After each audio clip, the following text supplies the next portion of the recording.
Today we are going to show you the JBI-3WC, which has 5 connectors and is water resistant.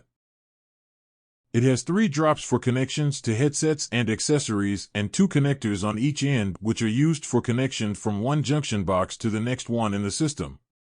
When you first unpack the product, the junction box feet will be mounted inwards.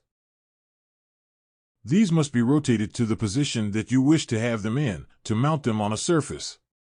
We will require a number 2 Phillips screwdriver to extract these 4 screws. Just leave them in the feet.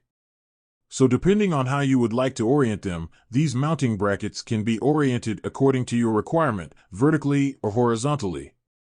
Now I'm going to reinstall the screws, just snug them down. There is a washer inside here. Please make sure that that washer is still under the screw head.